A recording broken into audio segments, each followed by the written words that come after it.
Salut.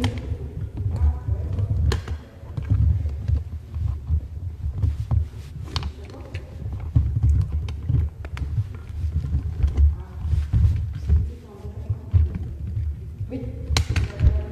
Oui. Ah non, il n'y a pas de... Allô? Oui, je suis pas en direct, madame, je suis pas en radio.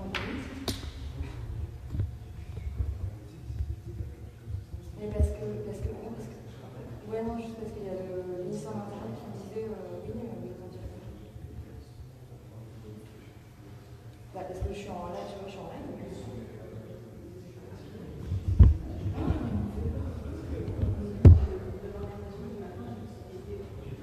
Oui, tu voulais me dire quoi ça?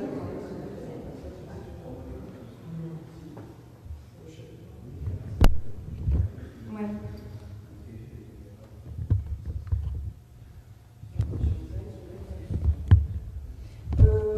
Alors ça va, en gros, là on va aller en bas dans la cellule de crise, tu sais, voilà, en sous-sol, c'est pour ça que j'ai dit de passer en bas dans la trafic. Et après, il y avait... mais en fait, je comprends, parce qu'après, pour les cours, et apparemment, vraiment qu'on n'est pas en live sur Delphine. Mais oui, apparemment, il faut que je coupe parce que apparemment, c'est bon, on est en live. C'est pas comme ça.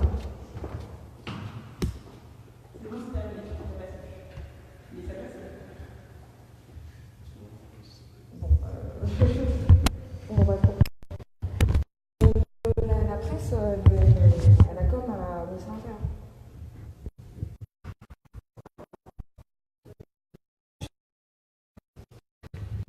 Ouais.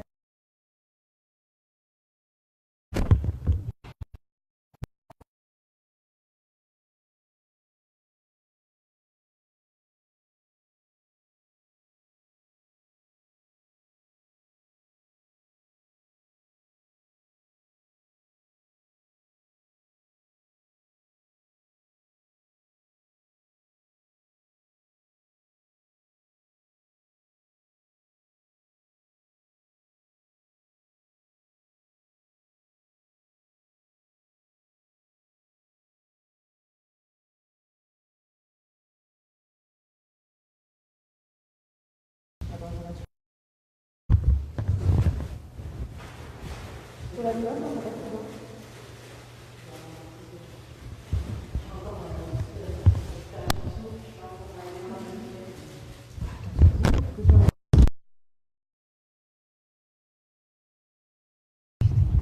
J'essaie.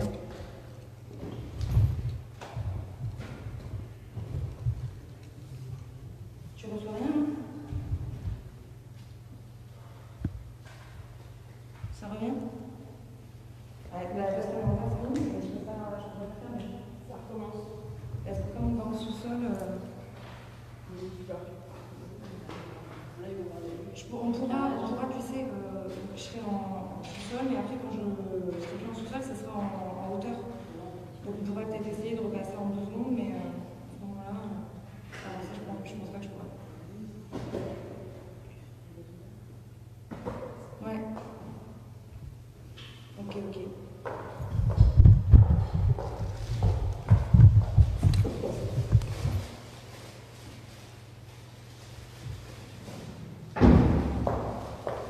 Mais les gars, il y a des mecs qui passent nos images en direct là. Je comprends pas trop parce qu'on m'a envoyé un screenshot là. Il vient de me montrer un screenshot avec mes images en biais qui passent. Je comprends rien.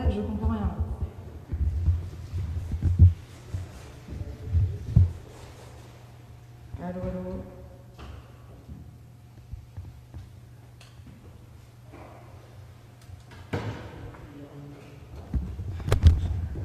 Allô.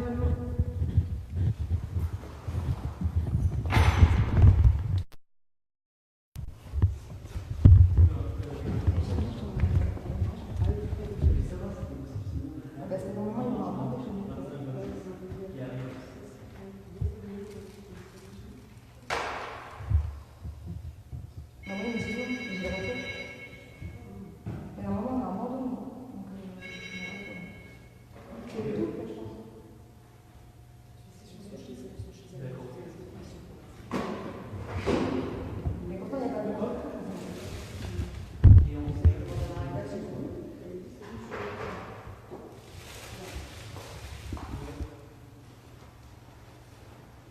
Mais normalement, on a un manteau. Ouais.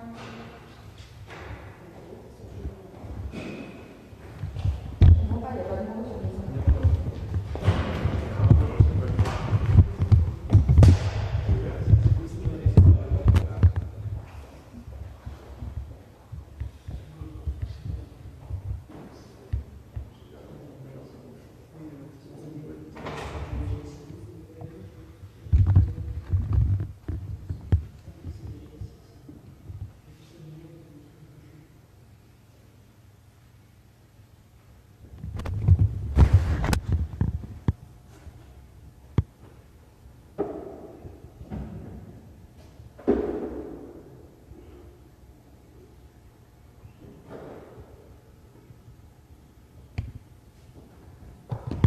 C'est quoi?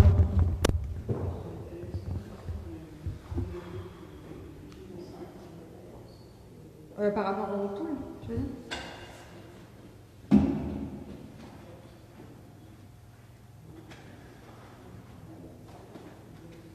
Mhm. D'accord. Ok.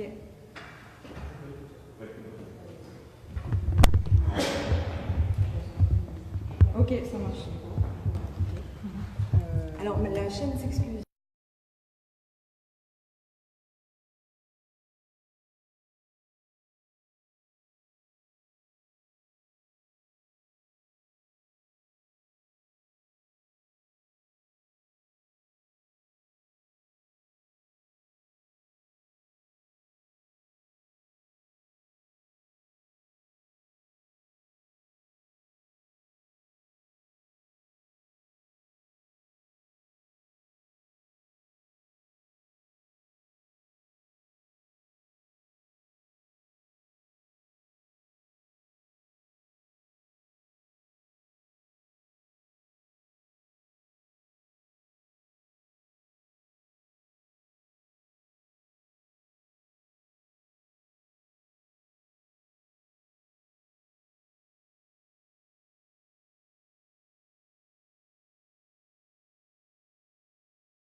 Hervé, vous nous faites un point de situation Monsieur le ministre, le point de situation à 9 heures est le suivant. Je vous rappelle que les prévisions annonçaient des actions dans tous les départements pour environ 600 villes et 112 réunions préparatoires avaient été observées dans les jours qui ont précédé le 17 novembre. Les modes d'action observés sont des manifestations de voie publique, des rassemblements, des opérations de tractage, des opérations escargots et des occupations de voies. Sur les 2318 points potentiellement sièges de manifestation des dernières prévisions de ce matin, on en a actuellement à 9 heures 1083 pour environ 50 000 personnes. Oui. On n'observe aucun blocage sur un axe stratégique. Dans les points particuliers que je dois vous signaler, on a 2 accidents. Un premier accident pour lequel vous êtes informé hier soir à Dunkerque et qui vient de se produire à Pont-de-Beauvoisin. Une personne a été renversée. La personne serait dans un état grave. Je vous signale également un point de blocage actuel à l'entrée du tunnel du Mont Blanc où les forces de l'ordre vont devoir probablement inviter les manifestants à libérer la voie. Je précise, puisque vous m'aviez posé la question, le périphérique n'est pas bloqué. On a effectivement des opérations, typiquement il y a un quart d'heure, on avait 60 véhicules port de Châtillon qui ralentissent la circulation sur le périphérique. Quand les forces de l'ordre interviennent, forcément il y a des moments où ça bouge un peu, mais on n'a pas de blocage définitif du périphérique. Donc vous m'indiquez 1083 points de tension sur l'ensemble du territoire français et à peu près 50 000 personnes qui seraient mobilisées sur ces points-là. C'est les estimations à 9 heures, effectivement. D'accord. Donc quasiment pas de points de blocage, si ce n'est d'accès, mais pas d'axes stratégiques à l'heure qu'il est sont bloqués. Et une répartition assez différente dans la France d'un département à l'autre. Est-ce qu'on peut faire un zoom sur cette carte? Sur, possible? Bien sûr, oui, bien sûr. Bon, on peut regarder le secteur de Montpellier, c'est jouable?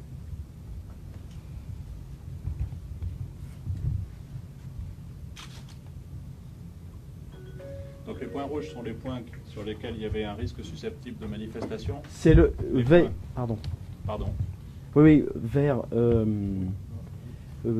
Point potentiel de manifestation, rouge point de manifestation observé. Réalisé, enregistré. Donc actuellement sur l'Hérault, on n'a pas de point. Par contre sur le Gard, est-ce qu'on peut déplacer sur le Gard? Sur le Gard, on a un point de crispation à Nîmes, par exemple. Beaucaire, Bagnols-sur-Cèze. Si je reprends, c'est ce que veut dire votre carte. Bon. On m'a indiqué un troisième accident à Célestat, qui semble assez grave aussi. Les manifestants n'ayant pas forcément déclaré les manifestations, on est dans une situation de tension sur un certain nombre de sites. On va faire un point ultérieurement là-dessus. On a toujours donc des forces de l'ordre qui sont mobilisées sur l'ensemble de ces sites, avec cette difficulté sur les sites qui n'ont pas été déclarés de devoir se déplacer et envoyer des hommes systématiquement sur ces opérations. Vous n'avez pas d'infos particulières de points de blocage nouveaux qui sont remontés? Non, et effectivement on intervient de manière ponctuelle lorsque on est sur des blocages ou des menaces de blocage sur des axes stratégiques, mais pour l'instant pas d'incident lié à des opérations de police ou de gendarmerie. Côté préfecture de police de Paris, pareil, on a empêché le blocage sur le périphérique. Le périphérique n'est pas bloqué, mais il y a quelques portes qui du coup ont fait l'objet de tensions. Bien sûr. Ok, côté du gendarme. Sur le reste du territoire, monsieur le ministre, c'est pareil, donc on est dans des relations, je dirais, à ce stade apaisées entre les personnes qui sont présentes et les forces de l'ordre. Pas de blocage important signalé à ce stade. Bon, tout en précisant qu'on est en début de journée et qu'il y a des appels à manifestation tout au long de la journée aussi. Donc à l'heure qu'il est, on ne peut tirer aucune conclusion du niveau de mobilisation, mais une présence sur un site, un nombre de sites inférieur à celui qui avait été envisagé et à peu près 50 000 personnes qui seraient mobilisées sur l'ensemble du territoire national. Ok, on va faire un point maintenant avec les différents préfets de zone pour prendre une approche zone par zone. Je vous remercie.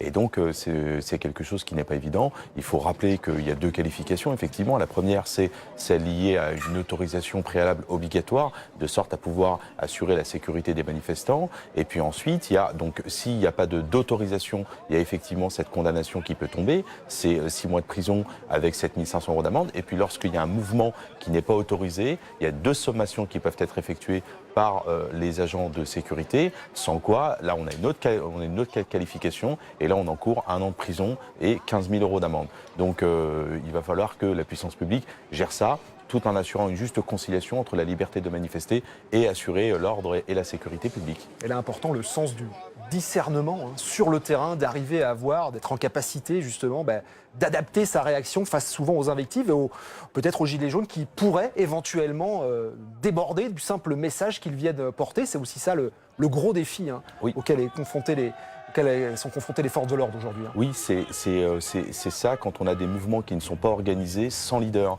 Et donc ça va être, d'établir des relations avec soit un meneur ou avec un individu qui serait susceptible de représenter le groupe, et puis ensuite de procéder, en tout cas gentiment, à les contenir ou à les disperser. Et c'est là où on peut avoir des tensions entre ces manifestants et les gendarmes ou les policiers. Continue à suivre ces différents mouvements de gilets jaunes partout en France. C'est intéressant de voir quels sont les gilets jaunes qui se mobilisent aujourd'hui. La France des oubliés, c'est ainsi qu'ils se décrivent. La France silencieuse.